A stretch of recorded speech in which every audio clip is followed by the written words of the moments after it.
Oh, how do I turn that on?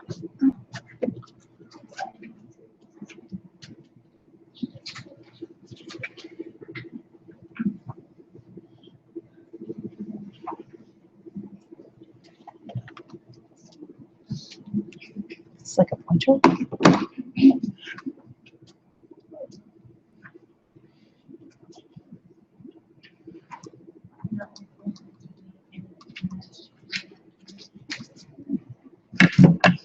Okay.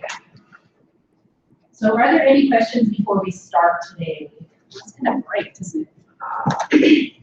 I can change that.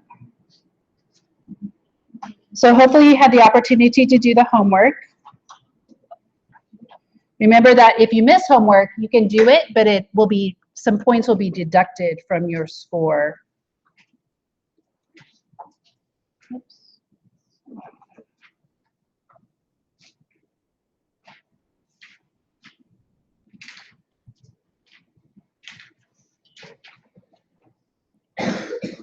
Also,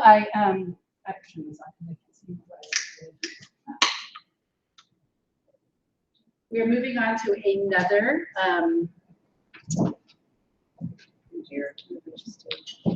another chapter, and so you have another homework assignment that is due on Sunday, and then there's also a PhysioX lab. So you don't want to wait to the very last minute to do these, because specifically with the PhysioX lab, it is a little bit detailed in that you're going to do an experiment looking at how substances are able to move across the surface of a cell, which will be important when we get to things like when we start talking about the diffusion of substances out of capillaries, and then when we start talking about the diffusion of substances across the surface of the digestive tract. And so let's just see if I can turn that off and turn it back on. Is that all right? Yes, So, it's your mastery. Did mastery? I thought I had something on the. I changed it from Thursday to Sunday. Okay, I was going to say last night. Yeah. Okay, so this should definitely just as nothing being detected. I just messed this up. Ms. Miller, Yep. what chapters for the homework is included that are due on Sunday?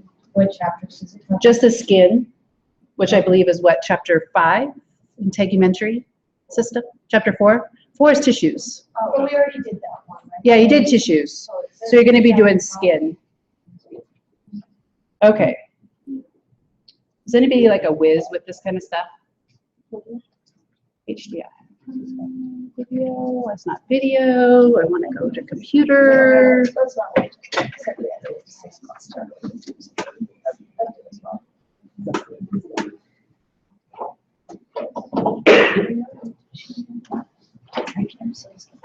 Again, I might have to write it on the board.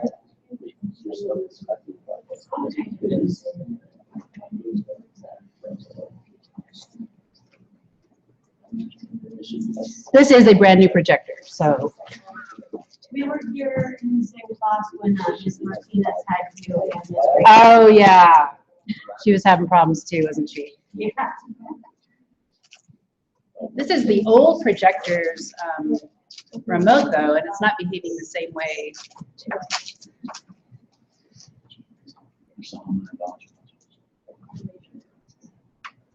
Now it doesn't even want to turn back on.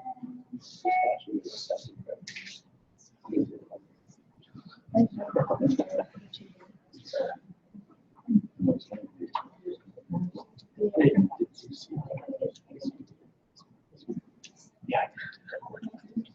So my.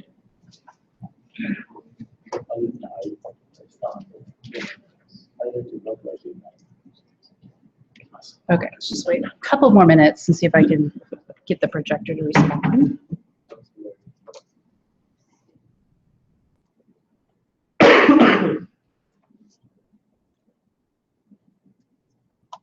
Okay. I'll try it in a few minutes. It might be that I just turned it off and it has this like reset thing that where it won't respond after a given amount of time. Okay, so we are going to be talking about the integumentary system.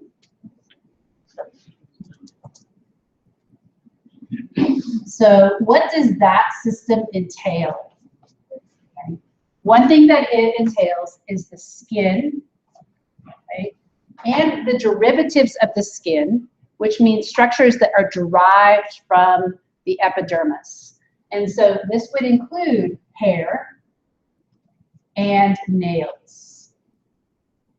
So those are both structures that are derived from the epidermis, and they contain the same protein that is found in the skin, which is called keratin, which we'll talk about in a little bit more detail, okay? So when we look at the skin, also something associated with the skin are the glands, right? So when we look at the glands in the skin, we're going to talk about the different types. One would be sweat glands. Sebaceous glands would be another example. And then in the lecture on the tissues, we talked about the categorization of glands based upon whether or not they are merocrine or holocrine glands. So if you remember that the merocrine glands secrete their substances via exocytosis, and holocrine glands, actually the cells actually break off and form part of the secretion, okay?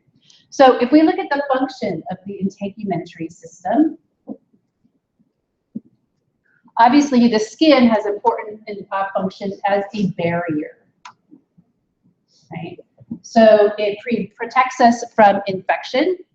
We have lots of bacteria that live on the surface of the skin that are good bacteria, but obviously there are also bad bacteria.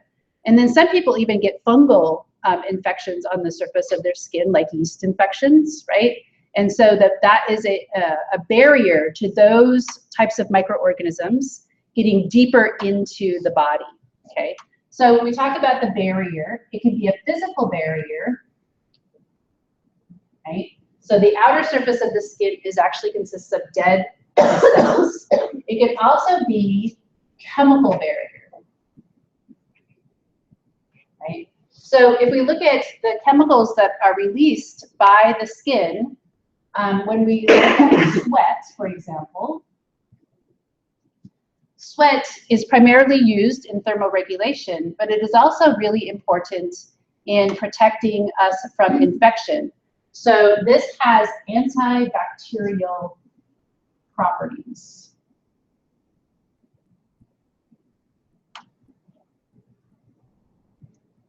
So one reason why it is antibacterial is that it tends to have a low pH. So sometimes they refer to sweat and the surface of the skin as what is called the acid mantle. And somebody informed me a few years ago that there's actually a skin cream that you can get that's called acid mantle, right? Sometimes your sweat is low, really low in pH, and it could be that you're taking in a lot of acidic food substances. But it tends to be low pH anyway because that helps to protect against infection. We also have lysozymes. So lysozyme is an enzyme that breaks down the bacteria. So anytime you see lyse means to break apart, and this zyme is an enzyme or something that breaks down bacteria. And then we also have in our sweat, we have antibodies. So we're not going to talk specifically about antibodies. These are different from antibiotics in that antibodies are something that our bodies produce in order to fight off infection. And so antibodies are present in the sweat as well, okay? So that's, for example, how the skin can serve as a chemical barrier, right? We also have another function, which is called metabolism. So when you think about metabolism, you think about building molecules or breaking molecules down. And so there is a really important vitamin that is produced in our skin. And does anybody know what vitamin that is? D. Does somebody say, did you say B? D, yeah. So this is vitamin D. So when we look at cholesterol, cholesterol is converted to vitamin D in the presence of UV radiation. So I like to say that this is actually a form of photosynthesis that animals do, right? It's not the typical what we call photosynthesis, but we're using light energy to produce a vitamin. And vitamin D we'll talk about, but this is really important in bone development and formation. So we'll talk a little bit later about how when you have deficiencies in vitamin D, you can get diseases like rickets, for example. Okay, so children have like bow legs because they didn't have enough vitamin D.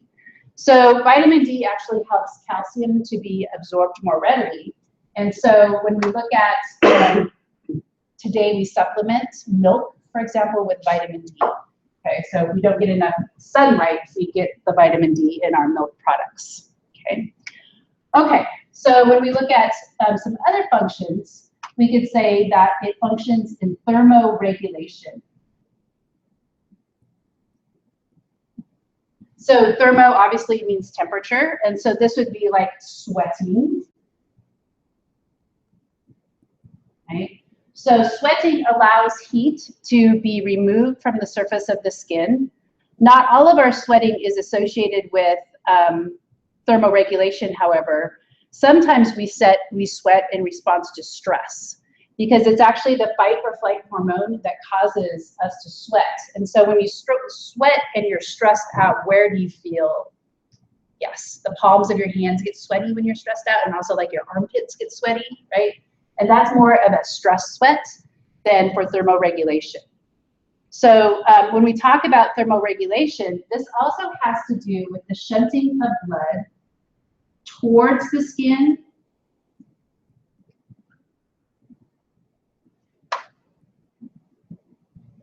and when we shunt it towards the skin, that means we open up the blood vessels that serve the skin. And so this is what is referred to as vasodilation. So vaso means blood, and when we dilate a blood vessel, it causes the blood to be shunted to the capillaries in the skin. And so what tends to go along with sweating is a red skin, right? So you sweat and you turn bright red, and that's because that is a thermoregulation, okay? As opposed to shunting blood away from the skin, which can actually make people look kind of pale. And so a pale complexion could be due to, I'll just put shunting of blood away from skin. And this is called vasoconstriction.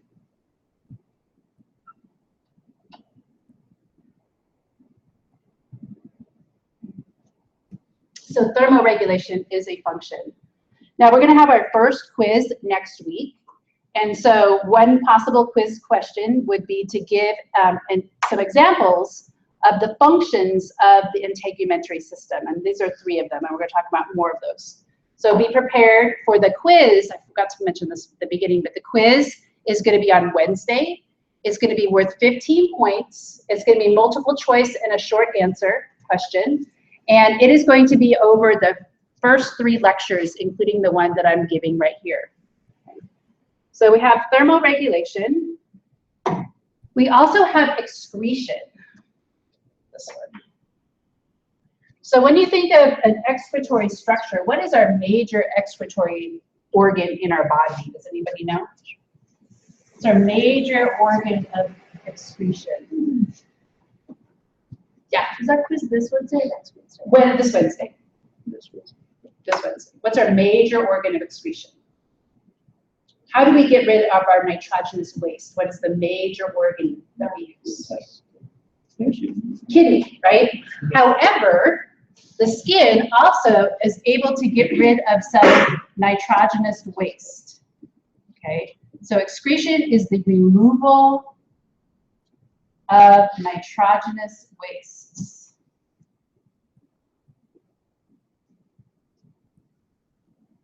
Right?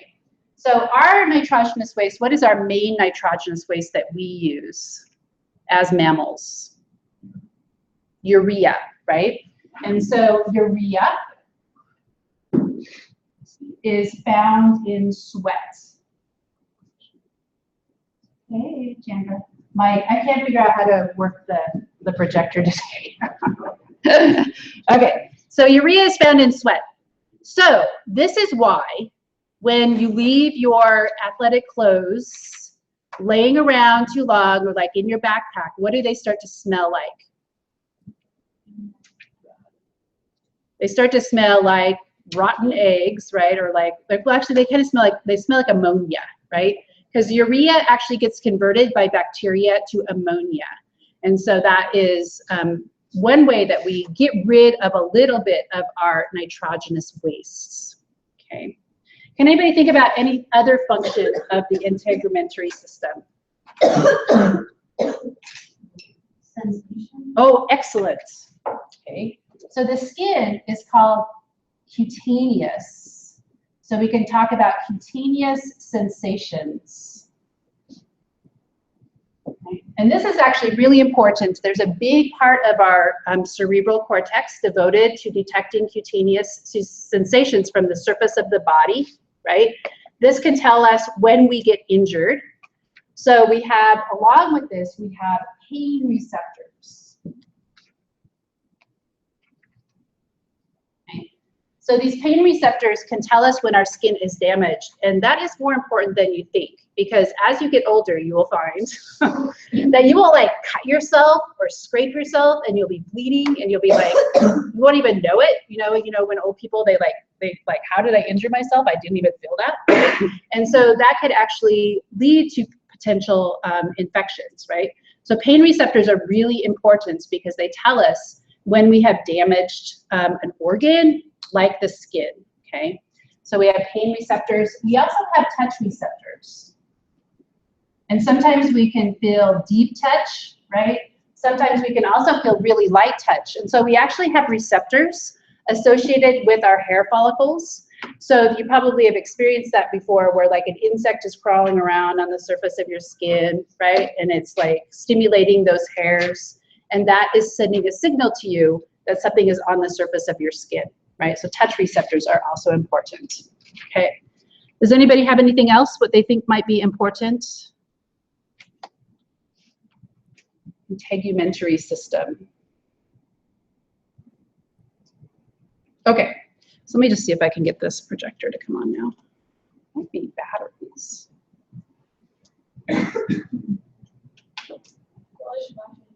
It's like, oh, come on, you can just. Okay.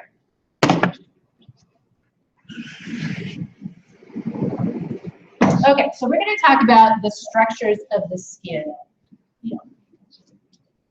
So can anybody tell me from the last lecture, what embryonically, what is the epidermis derived from? What embryonic tissue layer? Does anybody know? Remember that we have 3 embryonic tissue layers. So we have the ectoderm, we have the endoderm, and we have the mesoderm. It's the ectoderm, it's the outside. Oh, look at it turned on. Let's see. I want to go to my computer. Search. Yeah, do you know how to get it to go back to the computer? Oh, wait a minute. Oh, there it is. Excellent. Awesome. Okay. Okay. So remember that we talked about the, and I will, oh, I'm still broadcasting. Okay. So when we talk about the embryonic tissue layers, remember that there's 3 layers. You should already have these in your notes, but as a review, you have the ectoderm. And so when we're talking about the integumentary system, the epidermis is ectodermal in origin. So remember that the ectoderm is embryonic, but the epidermis is specialized. So these are like stem cells that become specialized to form the epidermis, okay? We also have mesoderm. So mesoderm is the middle embryonic tissue layer. And we talked about how this makes up the connective tissues and also muscles. So when we talk about the integumentary system, this would be the dermis plus the hypodermis.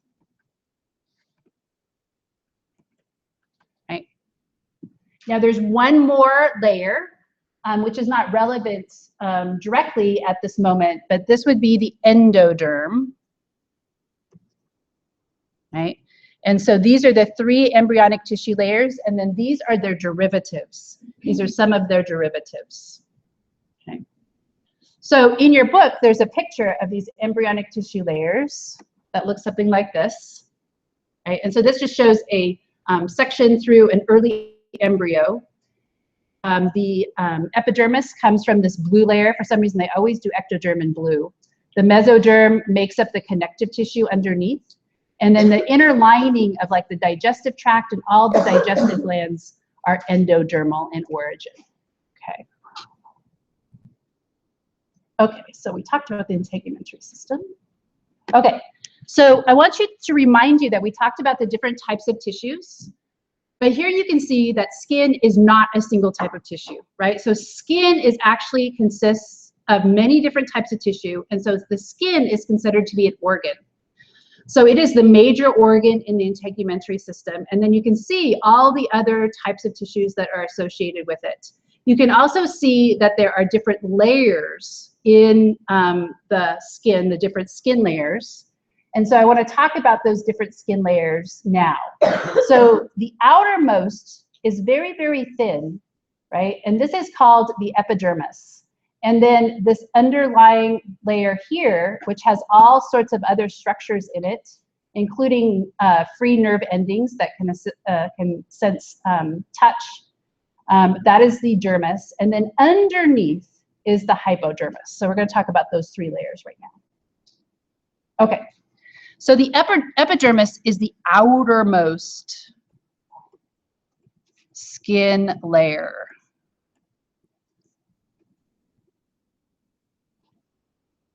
Okay. It is thin. It is avascular. What does that mean? No blood vessels. So what that means is that the epidermis actually has to get all of its nutrients and oxygen from the underlying dermis, because the dermis is vascular. So when we look at the epidermis, we have different layers, and the bottom-most layer of the epidermis is called the stratum basale. Okay. So think of that as the basal, right? That's the bottom-most layer, and this is the stratum, just means the layer, okay? So the stratum basale is where we have cells undergoing mitosis. So cells dividing via mitosis. And so this is a type of cell division that just produces identical cells, right? So it's continually undergoing mitosis, and then the cells are actually going to migrate up to the surface of the skin where we actually slough them off, okay? So the stratum basale then ultimately leads to the outermost layer, which is called the stratum corneum. Okay, so you don't need, we're not going to talk in lecture, we're going to look maybe at them in lab, but we're not going to talk about the other layers. So the stratum corneum is actually the outermost layer, and these consist of dead skin cells, and the cells are called keratinocytes. So remember in my lecture, I mentioned that anytime you see that site ending, that means that it is a cell, right? And keratin is a structural protein. And so these are very specialized cells that produce this hard structural protein that gives us the physical barrier, right, of the epidermis. Okay. So if we look at a picture of this from your book, so notice this would be the dermal cells, right? Or not the dermal cells. This would be the dermis. This is the stratum basale. So this is the first layer of the epidermis. And then as we see, we can actually see and maybe distinguish a little bit in the difference of the cells. So the cells, as they migrate up, will start to produce more keratin. And then when they get above this called the stratum granulosum, they don't get enough nutrients and oxygen, and so they just automatically die. And so the outer layer of your skin is just dead cells. And you'll notice that stratum corneum is the thickest layer. And in some places, it is actually thicker, like on the bottom of your feet or the palm of your hands, right? This layer is thicker, and there's actually another layer in here that wherever we have friction, we tend to develop thicker skin. Okay. Okay, so if we look at the cells, so these are the layers you need to know. So we need to know the cells. Okay. So I just mentioned that the most abundant cell is the keratinocytes. And this looks blurry. I have to figure this out. I'll come and play with it after class or sometime. So the keratinocytes are the most abundant cells, so you can put keratinocytes there. But there's also a group of cells that are able to produce pigment. And does anybody know what is the chemical that gives our skin its coloration? Melanin, right? So we have melanocytes. Okay, so melanocytes are specialized cells that produce melanin. And this gives us our skin color. It also gives us the color of our hair. Right? And there's actually two different types of melanin that are produced. And so there's a melanin that is called pheomelanin. And this is reddish. Okay, and then we have eumelanin, which is more brown, black color. So the reason why people have red hair, for example, is because the melanocytes in their follicles, their hair follicles, are producing pheomelanin rather than eumelanin, right? The reason why people get gray hair is that their follicles stop producing and releasing any melanin, right? So then the hair loses its color. Okay. We also have cells that are called dendritic cells. And they're called dendritic cells. If you think about dendrites, that actually means a branching. So dendritic cells are cells that are branched, and these are actually white blood cells. So we do have white blood cells associated with our epidermis. And these are actually really important because what they do is they detect foreign organisms like bacteria, and then they take that information back to the cells that specialize in producing antibodies. So if your skin, if the cells in your skin detect a foreign invader, they can actually send it back to the other white blood cells in your body, and they'll specialize and produce a specific type of antibody specific to that type of bacteria. So the dendritic cells play an important role. Okay. Okay. We also have sensory cells, right? And this is part of the nervous tissue. And so we have what are called free nerve endings. Right? And these can detect pain if the skin has been damaged. When the skin is damaged, it produces chemicals that can be picked up by the free nerve endings, but it can also sense touch.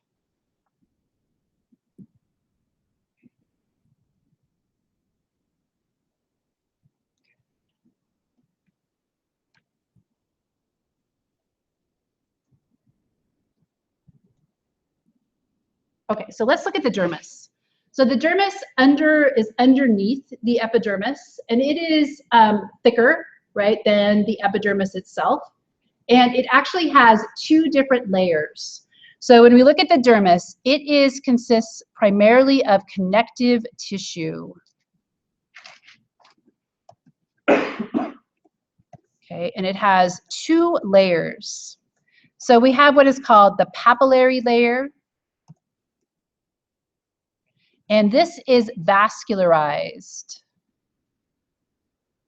And it has, papillary means like little, actually it means little nipples, but papillary means that it comes up and into the underlying epidermis. So it kind of looks like this. This is the papillary layer. Okay. And in your book, they talk about how it's the papillary layer when it extends up into the epidermis. It gives you, for example, your fingertip ridges would be part of that papillary layer, what creates your ridges on your fingertips. And those are actually really important for grasping stuff, right? So they actually help you hold on to stuff. So the other layer, so this is a thinner layer. The other layer is called the reticular layer. And this is about 80% of the dermis. And so if you were to think about skin in terms of animal skin and animal hides, the reticular layer is what we would refer to as the leather, right? So if you've ever, taken a hide and tried to turn it into leather, you have to scrape it and scrape and scrape and scrape, right, to get it all off. And then underneath that is the reticular layer of the dermis that would create cow's leather that we could use for making shoes, for example. Okay, so it's very, very strong. And so we say that the reticular layer is dense, irregular, connective tissue. Now, what does the irregular part of this represent? What are they talking about, irregular? What is it that's irregular about it? No. Fibers, right? So the orientation of the fibers tend to be like crazy, right? So that they're like orientated not all in one direction. So regular connective tissue would be like ligaments and tendons, whereas irregular connective tissue shows that the collagen fibers are running in many, many different directions, right? So we'd have collagen fibers.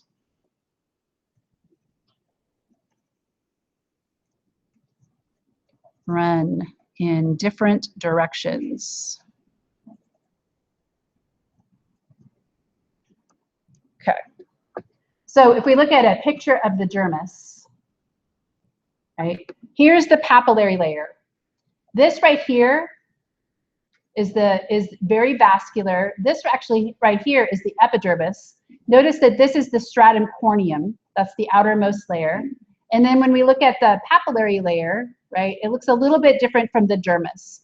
So those are collagen fibers, right? And that's what gives the dermis its strength and its resilience to tearing, right? Now, there's actually a really horrible genetic disease that sometimes people get and that you're born with, which is called epidermolysis bulbosus. And children that are born with this are sometimes called butterfly children. And I'm just mentioning this because this is actually a genetic disease where the dermis does not adhere very well to the epidermis. So any friction causes the epidermis to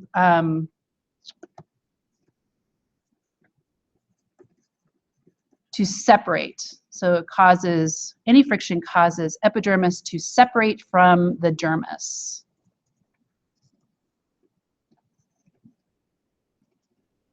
Right? So the problem is that any touching of them, like even the clothes that they wear on their skin, can actually cause blistering and then can actually cause the skin to rip. And so they just essentially have sores all over their body all the time. And it's an interesting disease because there are different degrees of severity. So there's only, it's relatively rare, obviously, because people that with this genetic disease are not able to survive to reproduce. They don't tend to live very long because they get infection. But it is a genetic disease.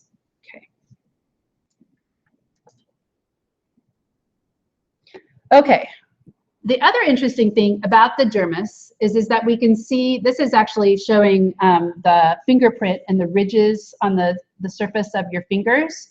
There's also sweat glands, sweat ducts that open up, so your fingertips can sweat. I just recently, or they just kind of recently figured out why our fingers and our toes get all wrinkly when we're in the bathtub. And so it used to be that we always said, oh, it's due to the absorption of water, right? So it's like due to osmosis. But what they discovered is that you can put like one hand or maybe 1 foot in the water and both hands will wrinkle.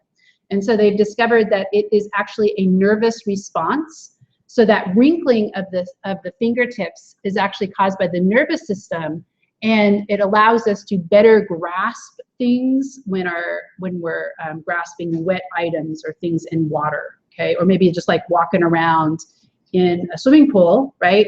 Your feet are better able to grasp the surface if your toes get all wrinkly, okay? So underlying in the dermis, we do have, I mentioned that the collagen fibers are running in all directions, but we do have these ridges, and these are important primarily for surgeons. So if you are going to make an incision through the skin, it is best to run with the dermal lines. And so when we see if you get an incision, say for example, in your lower abdomen, generally it's not like this, right? So if you did this, right, that won't heal as well as if you create an incision that is more like that, okay? So they just use their knowledge of the dermal and the arrangement of the collagen, its general direction, in determining how to make an incision into the skin.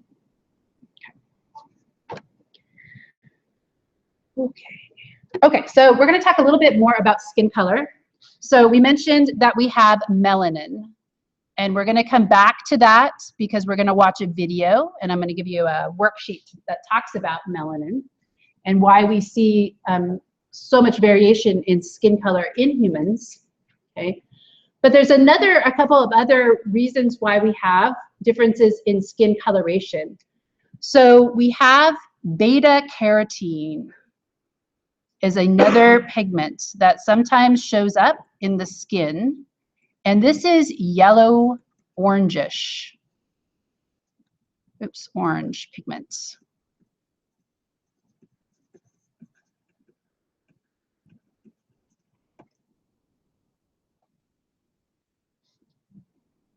Now we can not produce beta carotene. Only plants can do that. So this is something that we actually have to get in our diet. So we eat things that are orange in color. So like oranges or like carrots or sweet potatoes, those kinds of things are high in beta carotene. And beta carotene is an important antioxidant. So it is really good at getting rid of chemicals that are produced during metabolism that could do damage to the body. So what's really interesting about the beta carotene is that it varies in the skin, so it can cause changes in skin, hair, and nail coloration. Okay. So for example, if you eat excessive amounts of beta carotene, then you might get yellow tinged skin, right? Or you might get kind of yellowish orange nails because it gets deposited in there. And there's another place where beta carotene gets deposited, and that is in fat, okay? So it's also found in fat. And so fat doesn't, even when I mentioned in the lecture, I talk about white fat versus brown fat. Well, white fat generally is not white, right? It is yellow. So the cadaver, if we look at the cadaver, you'll see that under the subcutaneous fat underneath the skin is actually yellow in color. So it gets deposited there. And that makes sense because fat tissue can be have lots of metabolism going in. So they're breaking down and then building also triglycerides. Okay. Okay, so I'm going to show you a video, and I have a little worksheet that I would like you to keep maybe in mind some of the questions. So we're going to talk about the evolution of skin color in humans. So specifically, what are the advantages or disadvantages to having light versus a darker skin color, and how that might correspond to the environment in which populations find themselves on the planet.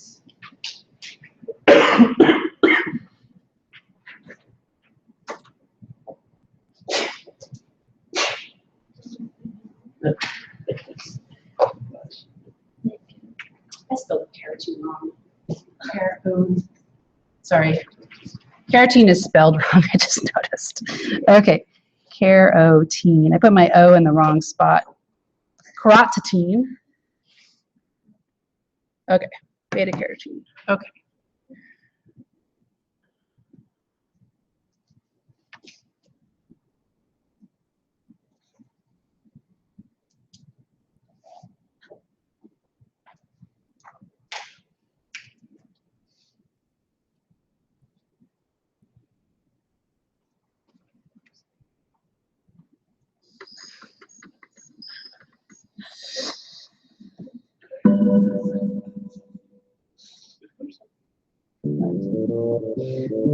Human brains are gray. Human blood is red. Our bones are off-white. Doesn't matter where you're born or to whom. But human skin is different. Some of us have rich dark brown skin. Some of us have pinkish white skin. Most of us are somewhere in between. For the longest time, why this variation exists was a real scientific mystery that opened the door for some to invest this biological trait with moral value, and then use that to justify the suffering of others. But biological traits aren't good or bad. They're features that have evolved because they enhance an organism's odds of surviving and passing on its genes. Like other animal traits, the sepia rainbow of human skin color evolved through natural selection.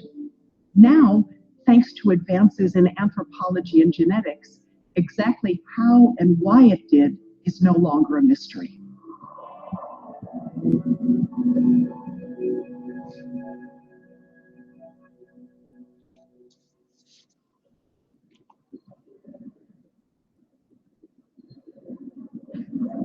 Biological anthropologists like myself spend our lives studying how humans evolved and why we differ from one another physically. Our skin provides one of the most visible markers of human variability.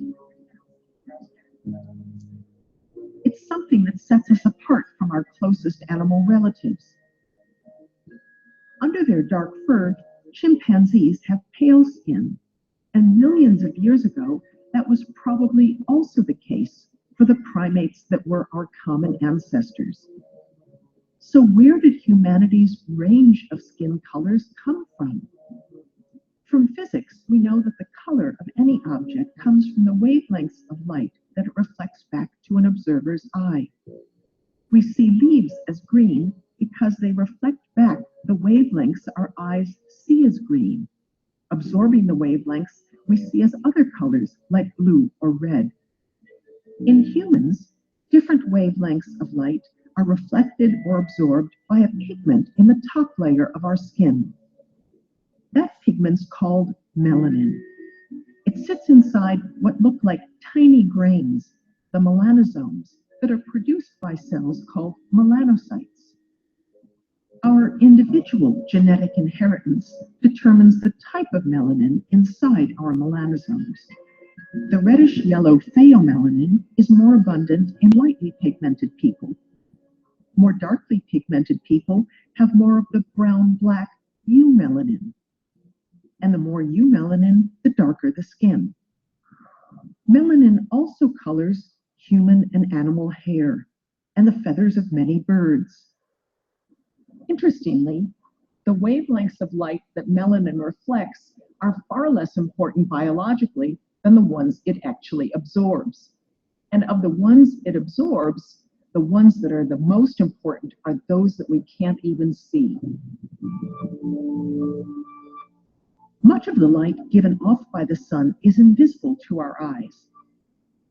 Some of that is what's called ultraviolet radiation, which is highly energetic.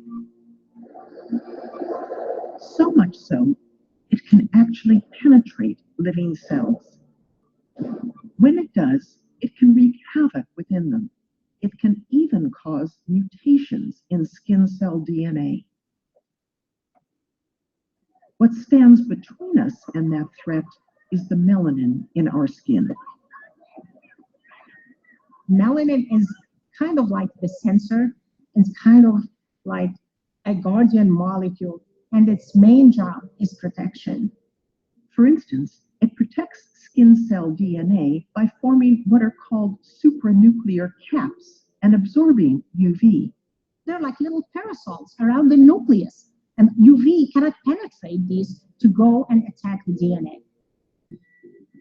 That's just one of the things molecular biologist Zalfa Abdelmalik finds remarkable about melanin. Another is the broad range of benefits it provides a diverse collection of species. We know that melanin in our vertebrates is important for regulating body temperature. It can also give animals camouflage and allows them to recognize other members of the species to propagate the species. In humans, one of melanin's functions is clearly to protect cells from UV damage. As we evolved, we lost hair and increased melanin production in our skin. So, is there a connection between the intensity of UV radiation and skin color?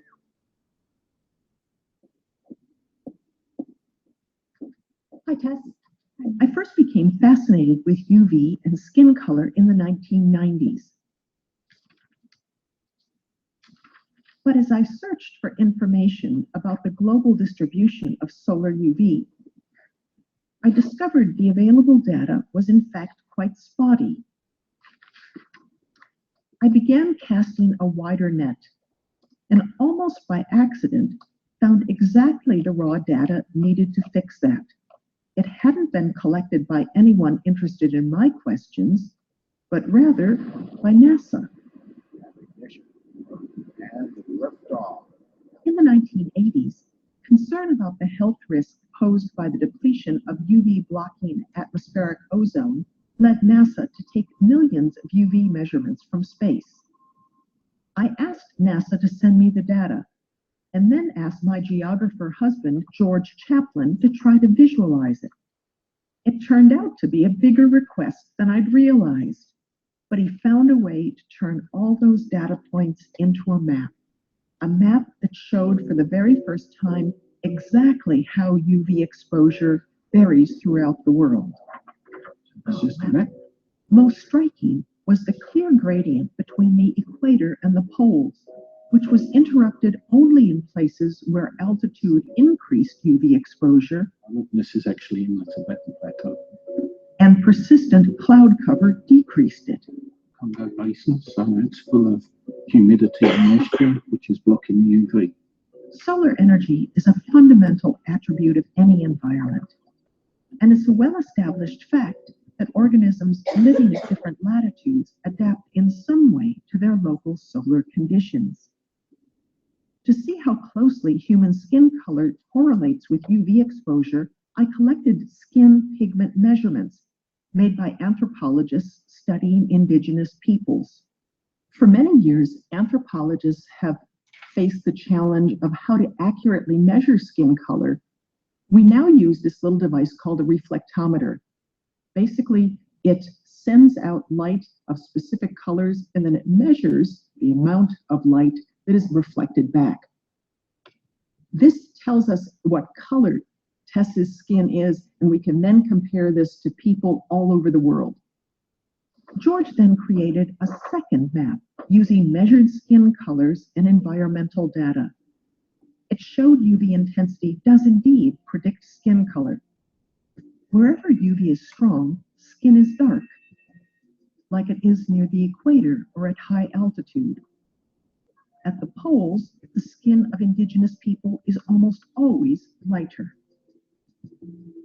That suggests that variation in human skin melanin production arose as different populations adapted biologically to different solar conditions around the world.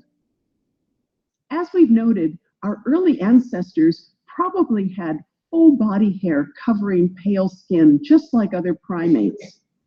So when did the darker shades of human skin begin to evolve? DNA sequencing has made it possible to find evidence that can help answer that question. Rick Kittles is a geneticist who's skilled at deciphering such clues. Whenever a species undergoes some form of selection, some form of natural selection, evidence of that selection is found in the genome. And so as geneticists, we get really excited when we explore the genome for these signatures. One way in which that's done is by sampling worldwide populations and looking throughout the genome at variation and comparing across populations. And it's a very exciting process. I feel like a detective when I go through that process. One of the many genes that genetic detectives have linked to human pigmentation is called MC1R. Sampling from around the world indicates there's a fair amount of variation in the DNA sequence of that gene, but not from every corner of the globe. When we look at MC1R within African populations, we don't see a lot of diversity. And the particular allele that they have in those African populations is the one that codes for darker skin. MC1R codes for a protein which is involved in the switch from the production of pheomelanin to eumelanin. And we know pheomelanin is the reddish yellow pigment, and then the eumelanin is the brown black pigment. The absence of MC1R diversity in African populations indicates that in that part of the world, there is strong negative selection against any alleles that would alter dark skin. And how long has this allele been fixed in African populations? Other genetic studies have calculated that it has been as much as 1.2 million years. Since our species evolved in equatorial Africa, it's reasonable to conclude that by that time, all humans were dark-skinned. The fossil record supports what we've gleaned from genetic evidence, but here's where we confront what was, for me, the heart of the mystery. The evolution of dark skin in humans suggests that under strong UV light, that trait provided a survival advantage. So what exactly was that advantage? It's certainly true UV damage to skin cell DNA can lead to cancer, and skin cancer can be fatal. For a long time, that seemed the likeliest explanation. Except, skin cancer generally develops after a person's peak reproductive years. For that reason, though it might cut your life short, it's unlikely to affect your ability to pass on your genes. As I was struggling to conceive of an alternative explanation, I happened to attend a lecture on severe birth defects. That talk was about a research project that had found evidence that certain birth defects are far more common among pregnant women with diets deficient in a B vitamin called folate. Only weeks before, I'd come across a paper that described how strong sunlight breaks down folate circulating in skin blood vessels. Here was a direct link between UV radiation, skin color, and reproductive success. It was a small eureka moment for me. In the years since, we've learned that folate is not only essential for normal embryonic development, it's even needed for healthy sperm production in males. Folate is biological gold. It is an essential nutrient. and it needs to be protected from UV radiation as it circulates in the blood vessels in the skin. That is what melanin does. I felt I was halfway home on my quest to understand human skin color variation. But a big question remained. Why aren't we all dark-skinned? It turns out there's another side to our relationship with UV light.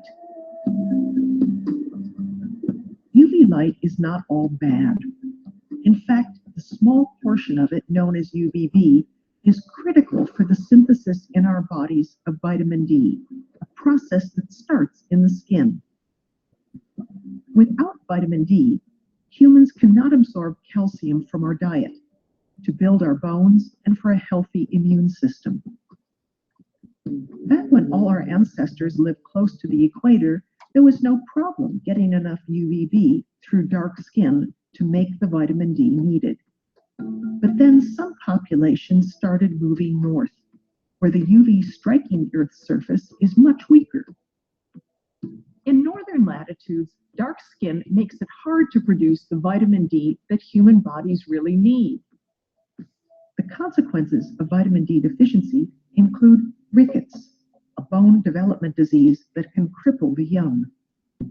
In higher latitudes with less UV, the selective pressure on MC1R that produced dark skin in our ancient ancestors began to abate. When we look at the early movement out of Africa, when that constraint was relaxed, we then see a plethora of variation. In European and Asian populations, geneticists have discovered greater variation in the MC1R gene, but less variation in several other genes, ones associated with lighter skin types. Different environments led to other genes being selected for and being important and for those populations in terms of skin color.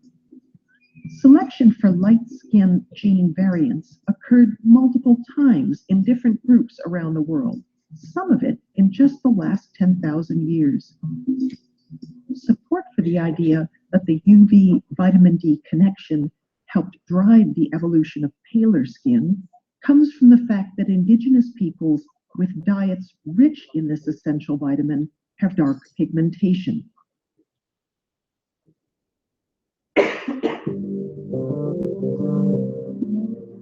The tension between these two aspects of our biological inheritance, on the one hand, the need to protect ourselves from most ultraviolet radiation, and on the other, the need to use some ultraviolet radiation for our own benefit. These forces drove the evolution of the wonderful variation in human skin color that we see around us today. It's the legacy of an evolutionary balancing act necessitated by the different environmental conditions people have faced around the globe. The thing is, where once human migrations took many generations, we now move about the planet at the speed of sound. That means increasing numbers of us have pigmentation that's not a good match with where we live. People with fair skin and red hair, your phenotype is telling you have a high risk of skin cancer if you're out in the sun. If you're a dark-skinned individual living, for example, in Scandinavia or in Minnesota, you're not going to have optimal exposure to UV for optimal vitamin D synthesis, and you need to take supplements. We now know that we need to make cultural adaptations like these to stay healthy, but that's not all we've learned. With the knowledge we now have about evolution, we also know that skin color is a flexible trait that has changed through time as various groups of people moved to sunny or less sunny parts of the world. And we know that skin color is inherited independently of other traits and is not associated with other aspects of a person's appearance or behavior. Skin color is a product of evolution and should never have been judged as something good or bad. We are a very clever and adaptable species, and we are one under the sun.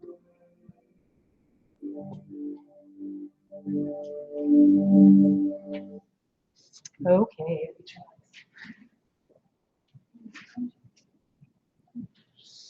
Okay, so that's the link between skin color and ultraviolet radiation.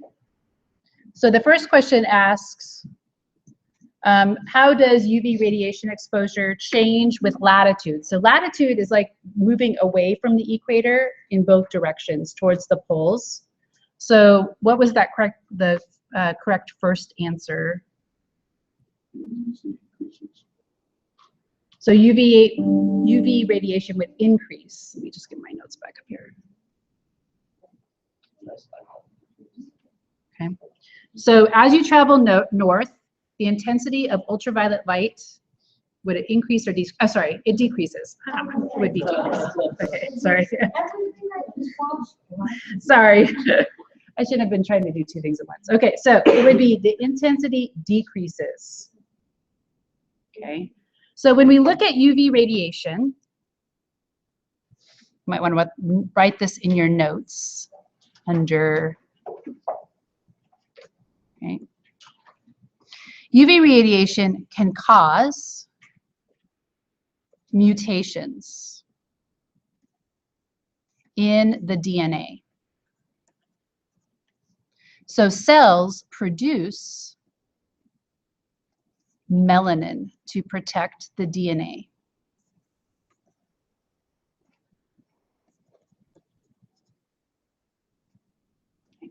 And so even as an individual, you produce more melanin if you're exposed to more sunlight, right? And so at the individual level,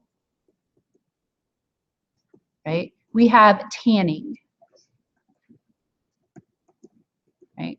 So you're exposed to ultraviolet radiation, you might even burn, right? And burn is actually where you damage the genetic material so much in the cells that the cells have died. And then the cells slough off, so your epidermis sloughs off, right? At the population level, however, individuals that produce more or less melanin, depending upon the environment,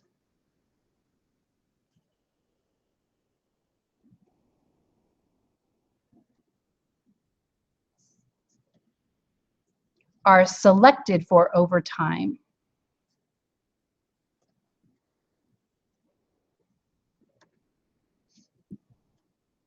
Depending upon the environment in which they live.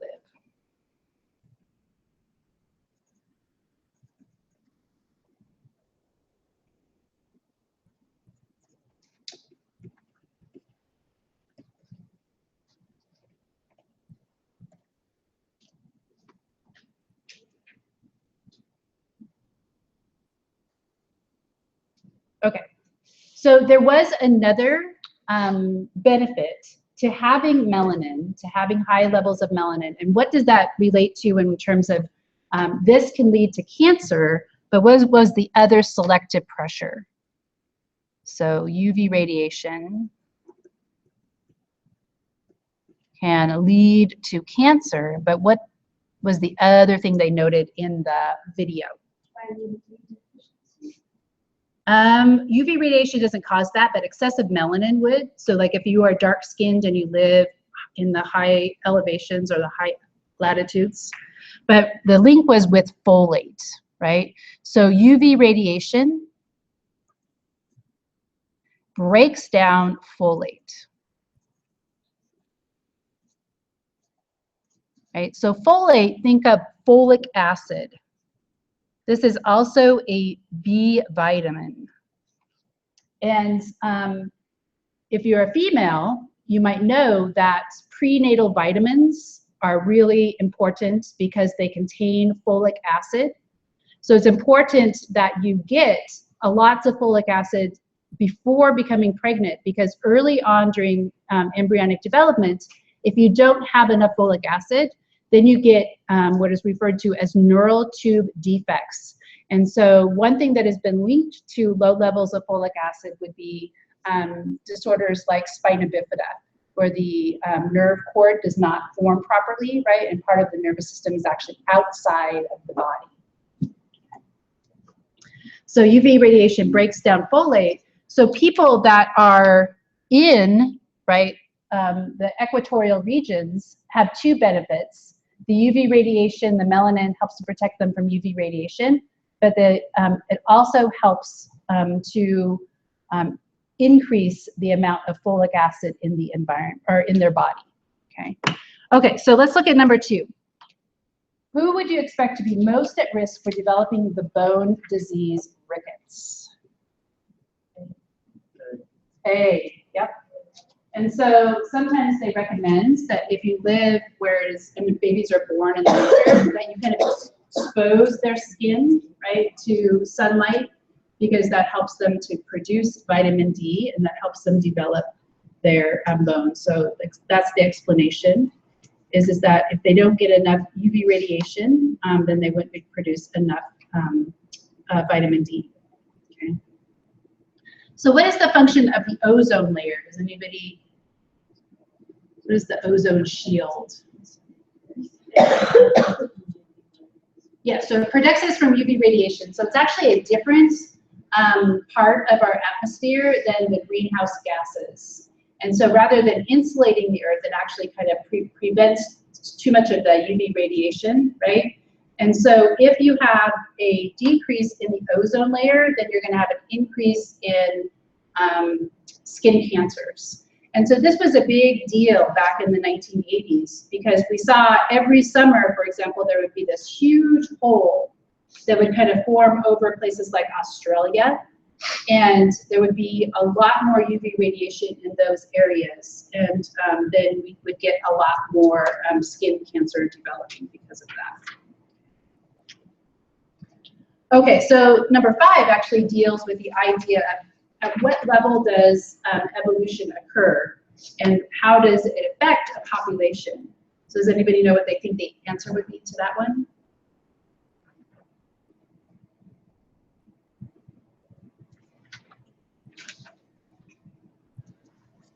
Does anybody want to take a guess?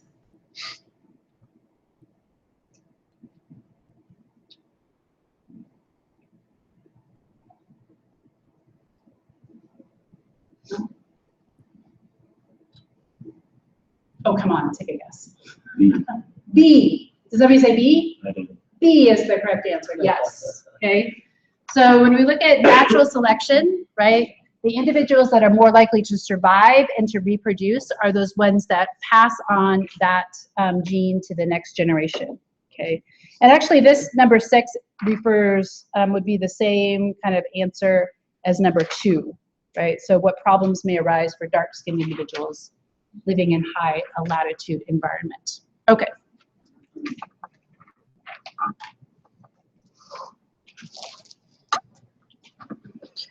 Okay, so we have 5 minutes. So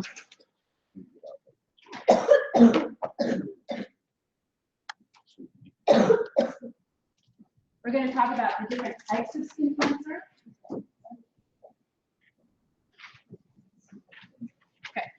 So most of you may know of one, which is called melanoma.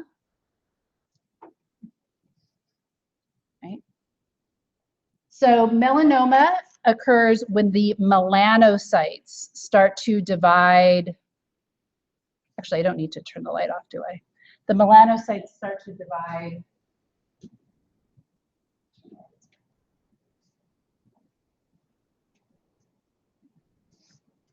And it generally appears to be a very dark coloration, like a dark mole. And this is actually one of the most dangerous. So it's said to be the most malignant. So malignant means that it is cancerous. And the opposite of malignant would be what? Does anybody know? Benign. So this would be versus benign.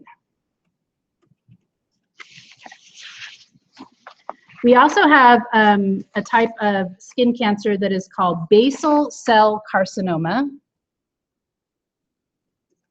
Oops, not spatial.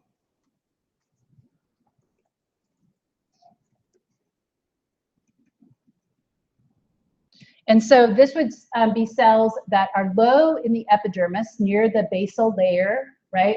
Those cells are continually undergoing cell division. So you might predict that they have a higher rate or risk of becoming cancerous. And so this would be the layer near cells near the basal stratum basalis. So we'd say cells near stratum basalis. This is actually the most common skin cancer overall within all age groups, and it's the least malignant.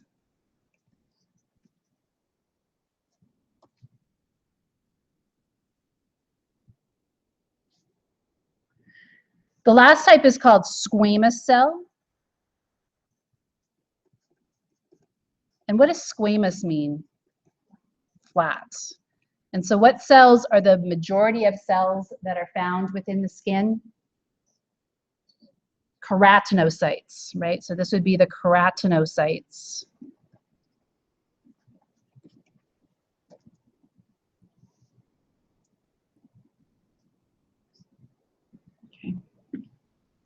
And so this is less common, right, than the basal cell carcinoma, and it can metastasize, and so it's a little bit more dangerous than the basal cell carcinoma. So if we look at an image in your book that shows the different types, right?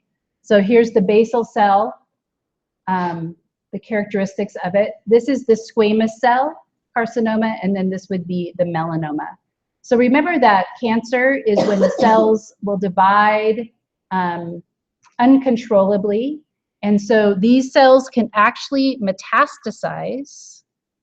So metastasis means where the metastasis is where the cells become unspecialized.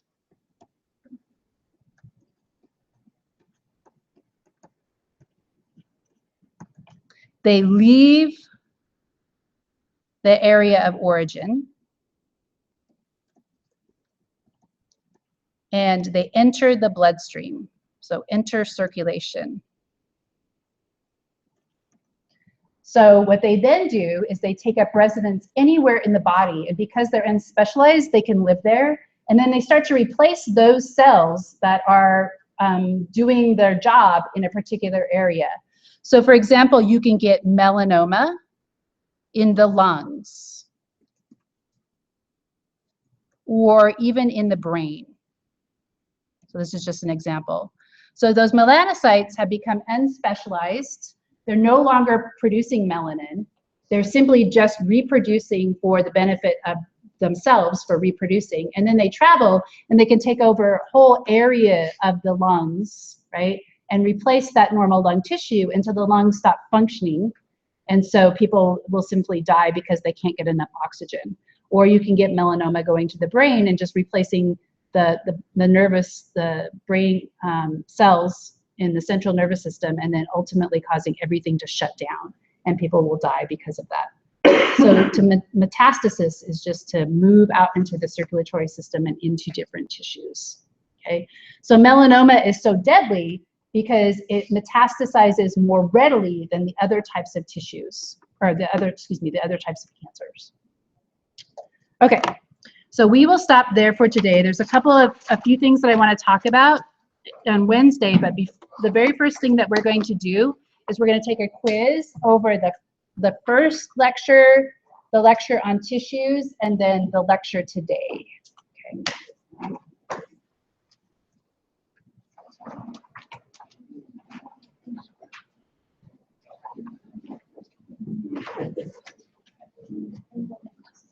I think I have a... Oh, I reacted on your.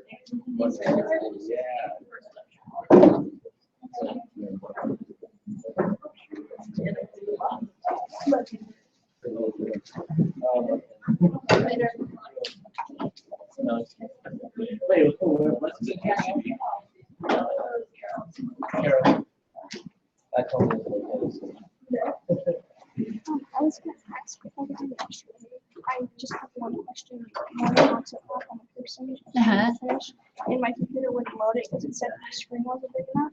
Okay, So. well, you'll get credit for what you do, and you have one extra day. I can't change it because Yeah. you get 10% off Okay. for every day. So if you do it today, you'll get most of the points. Okay. And it's not a big deal All right. in terms of overall points. So I messaged you on there, but I noticed one of my grades was like really low on the homework, and that's because you've gone in and one of them was a written answer. Okay, well, I was waiting for everybody to finish. Oh, okay, I on just Sunday. wasn't sure. I was like, how do I already have a whole grade in here? Oh, it's It because already we graded haven't it, done that's it why yet. we were like, oh no, we got a 93% in class. We're like, we're already to a B. That's an A. So like on one of the assignments, how they have the like concept maps, I was doing it on my laptop, and so you click on the link, it brings you up to a different screen. It wouldn't let me do it. It said that my computer didn't have like the right size or something. I don't know. So what do you want me to do there with that? I Were did you able I to did do all the all rest. the other ones? I can go in and manually just adjust your grade. Okay. I don't think that there's any other concept maps that Okay. can steer away from those questions. Okay. Because yeah, I finished everything else Yeah. that I could like. But yeah, it was just that I couldn't bring up. So. Okay. I emailed you about it. I emailed you. Yeah, I saw you. I saw the Yeah. emails. I was like, okay. I figured it out. All right, I just want to let you know. Thank you. Okay.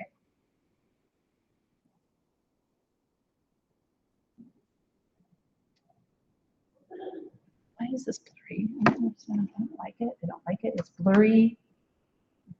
If I could get them.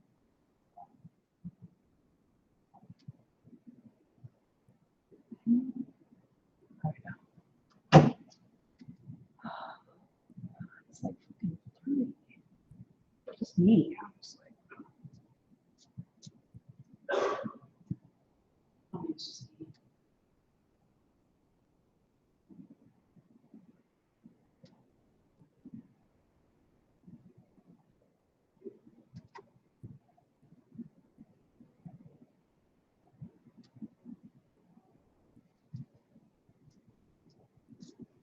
Okay. Stairs are out some.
Oh.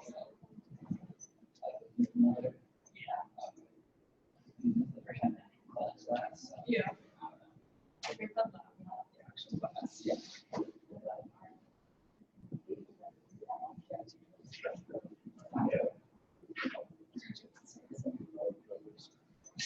And we sort of like open out like so much. My parents like they're just only full of them. Oh, Now that I'm so your first name is so yeah, that's how cool. Yeah. Okay. so whichever one. Most likely Nicole. I just saw your name. I'm joking. Joe, okay, let's see. I'm terrible with names, so I'll probably have to make 8 times. Okay. Or more. I probably won't remember it all, so don't make offense. I know how to use that terrible memory.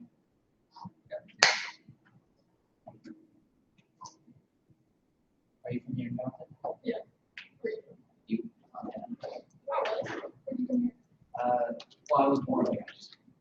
Oh, okay. It's a lot cheaper to go to here.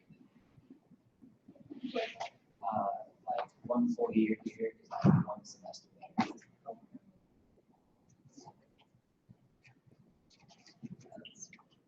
That's cheaper. Enough of these and that, enough of money, just to get general school. Yeah.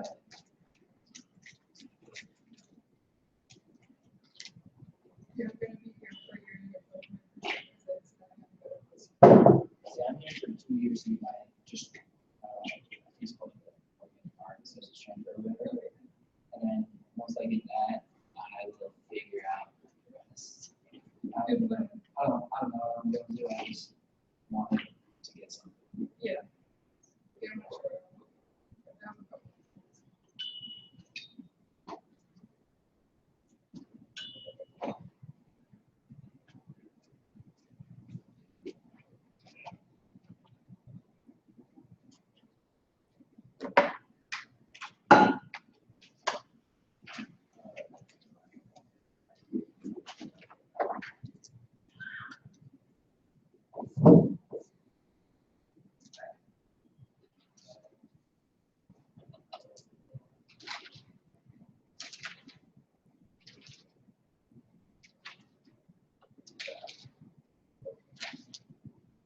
No.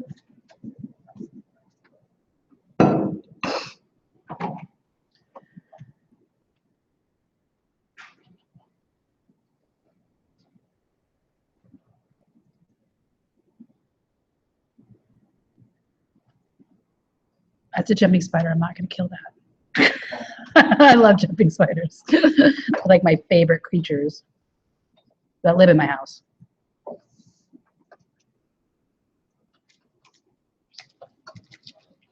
Probably should go outside though.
Hello.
Excuse me.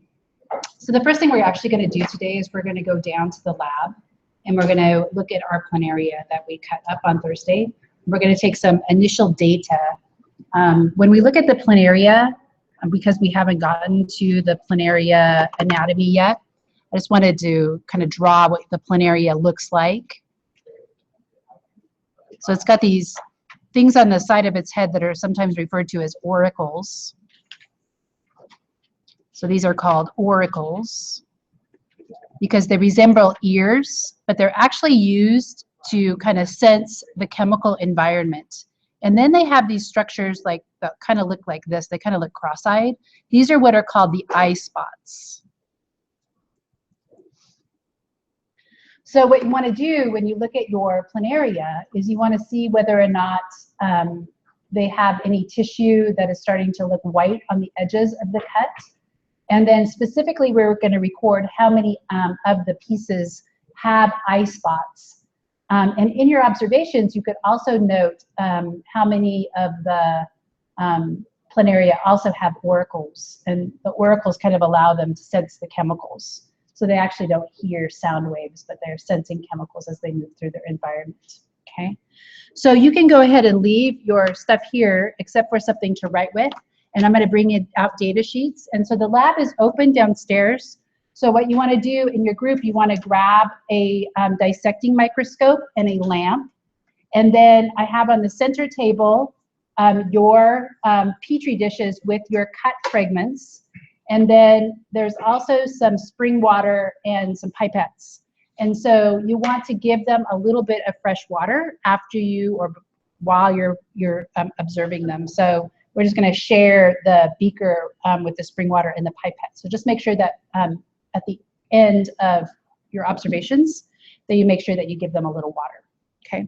So we'll come downstairs and I will close this door behind me.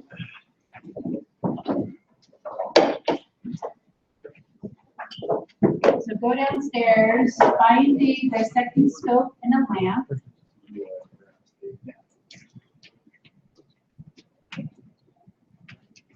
Right there.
Yeah, I was in the last year, which I got off to I don't know, I was supposed to so the class last week.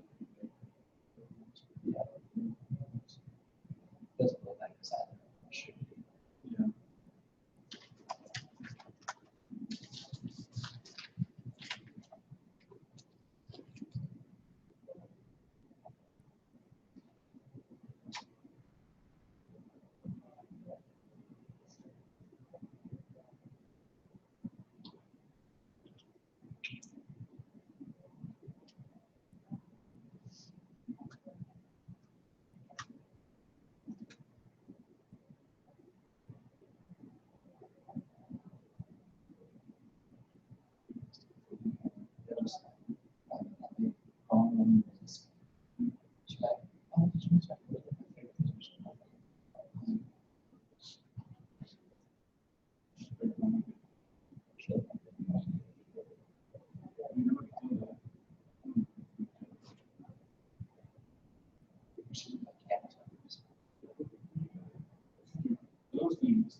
Those will give you 90. My sister knows her the Navy.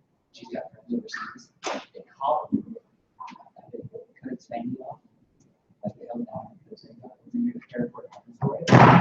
So they walk around base. Still,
Okay.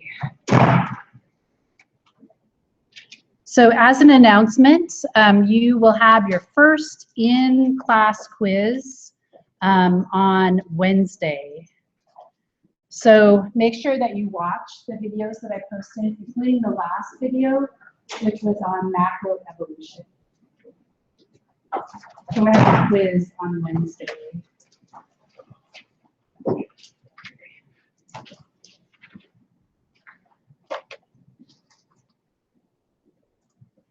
Okay, so we're actually going to start talking about the major groups of animals, so animal diversity. And so I'm going to hand out to you a cladogram, which is also referred to as a phylogeny. So phylogeny would also be kind of synonymous to evolutionary histories. And one of the interesting things about this is that it has recently changed. So there's actually two alternative phylogenies. There's one on one side and one on the other side.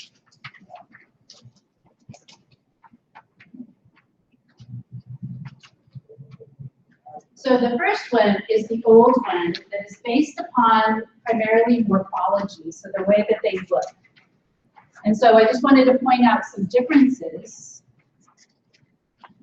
So if you look at the first one, annelids and arthropods. So an annelid is a common term for a segmented worm. And then you'll also notice that the arthropods, here they show crayfish, but this would be include insects, shrimp, crabs, anything that has jointed appendages and is segmented as well. So you notice that if we looked at this diagram, it would actually show segmentation here. So let me just pop this up here. So if we look at this alternative phylogeny, this one,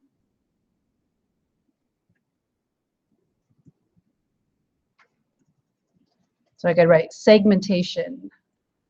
So it was thought that this idea of segmentation was really significant.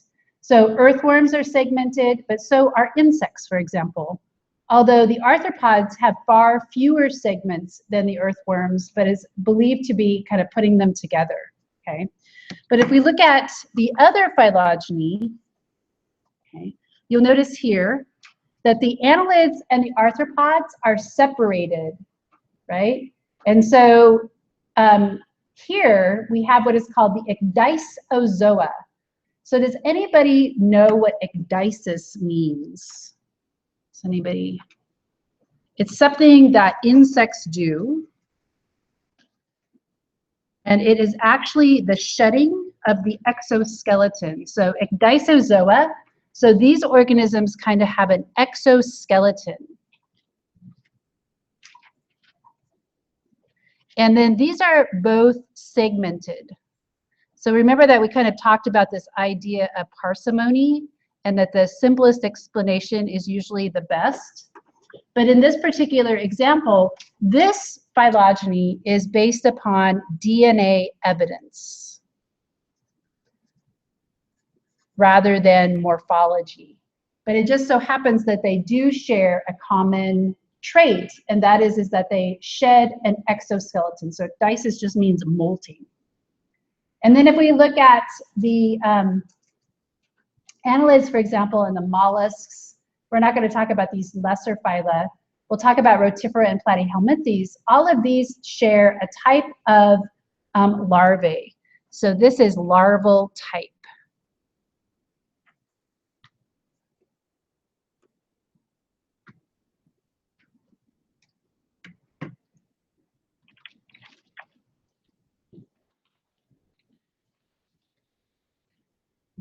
So if we look at these larvae,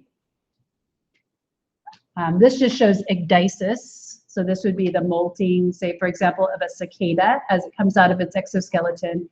And then the Lophotrochozoans have larvae that kind of look like this. And some of them have, as adults, feed like this. So they kind of tried to come up with a characteristic that would distinguish them. But really that second phylogeny has been modified in all of the textbooks because it is molecular. So it's actually looking at the molecular evidence, which we believe to be more reliable than, say, for example, just looking at the morphology. Okay. So are there any questions about that idea? So that's like example of determining relatedness between animals by looking at different sets of data, DNA evidence versus morphology. Okay, let's see if I can get my YouTube up here.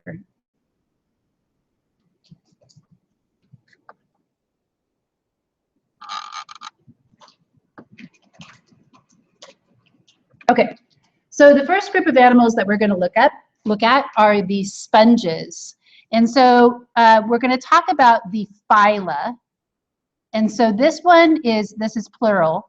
So this is the phylum Porifera.